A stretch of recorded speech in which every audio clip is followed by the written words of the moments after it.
You might be familiar with the Sean Coleman thriller series by John Daly. Colorado Set Thrillers. I want to talk to the writer of this, John Daly. But first, before we get to the writing, I want to talk about your real writing. I mean, you have books, novels, the series, making a living from that. That's all good stuff. But I know your writing from 140 characters each on Twitter. Yes. For those who might not know, we did not know for the longest time. I had no idea who on Twitter had the handle in the last senatorial election, Mark Uterus. And I gotta say, it changed the dynamic of the whole campaign.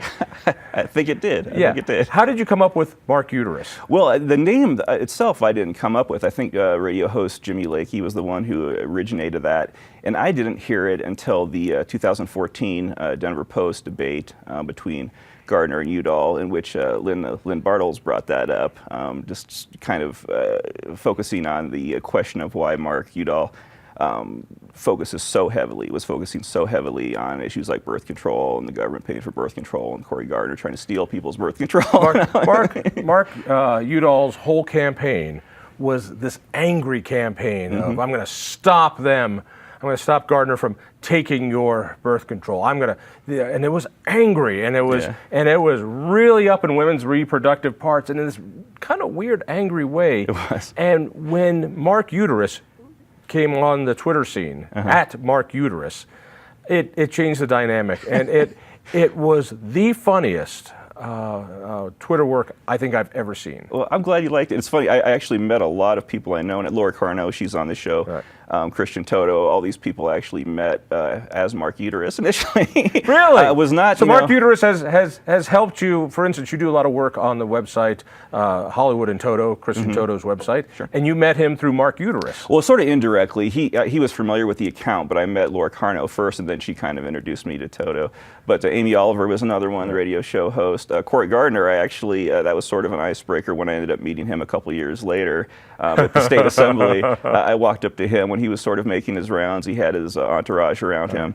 And, I introduced myself, and I said, I'm also the guy who was behind the Mark Uterus Twitter account. And you saw his whole entourage just all turned in with these big smiles on their faces. Everybody's laughing. And Twitter in my world of politics is vicious. It is ugly.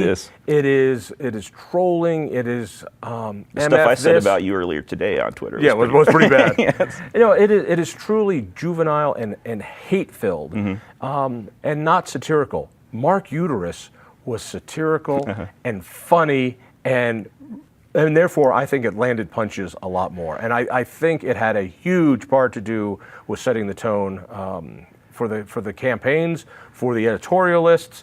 Anybody who's in politics followed Mark Uterus. That name stuck because of your Twitter handle. Well, that's good to know. It's funny because I never had a good feel. I mean, the whole time that I was Mark Uterus, I only had probably about 400 followers, but I was getting retweeted like crazy, so I knew people were seeing it a lot. And I remember one night on Fox News, Charles Krauthammer even saying Mark Uterus and George Will saying it, and I'm thinking, wow, this is really taking off.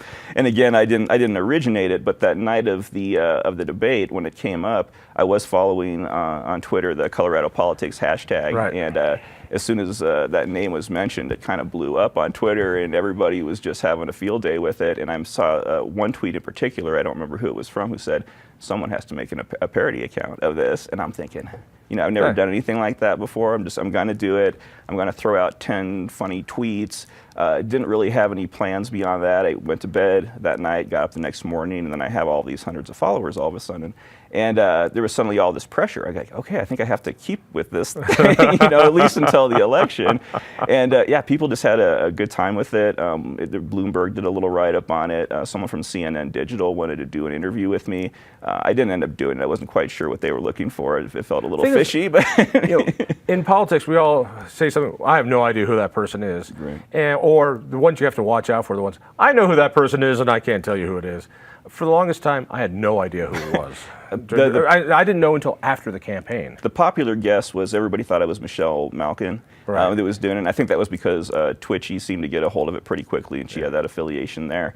But yeah, there was a lot of people. Some people thought I worked for Gardner's campaign, and I'm thinking, no. I'm like, I just that would not be a good thing for Cory Gardner if he had some guy saying the sort of things and making the sort of jokes that I was Twitter. But I know they were aware of me because I would tag them in everything that I was putting out to him and Mark Udall's campaign. And the person I talked to from CNN briefly did say, he goes, oh, both campaigns are aware of the account. They're aware of your activity. Yes. Well, what was different about it is it's hard to bring Twitter to a higher level of satire and parody.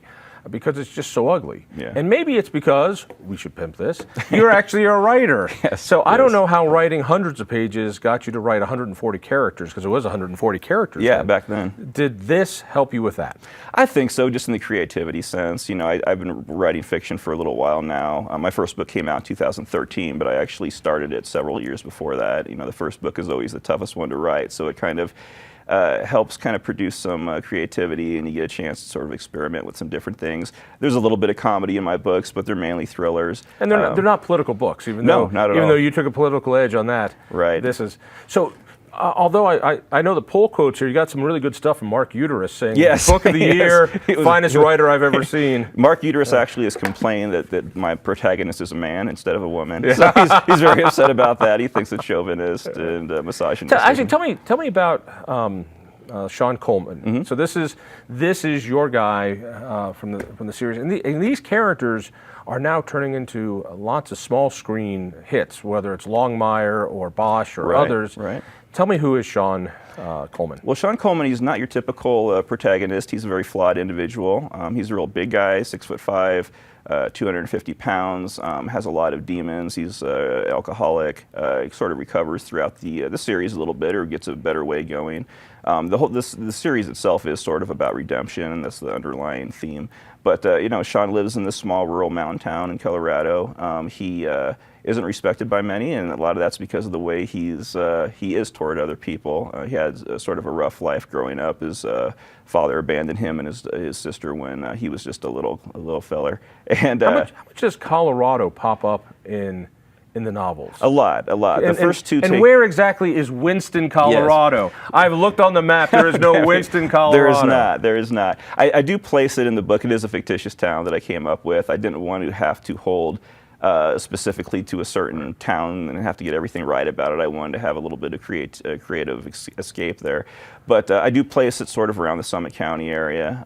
It's sort of a composite of different Colorado towns I've been to growing up here. I've been here since I was 1. So when you're writing and you're thinking about the town, what does Winston, Colorado remind you of? What real town are you in your mind? There's not really, honestly, one real town that I have in mind. I do think of little elements of Frisco, little elements of Estes Park, some of the Poudre areas, just different things. And I've been a lot of places in Colorado, and I just kind of more concerned on using certain elements from the different places I've been, instead of trying to emulate a specific place.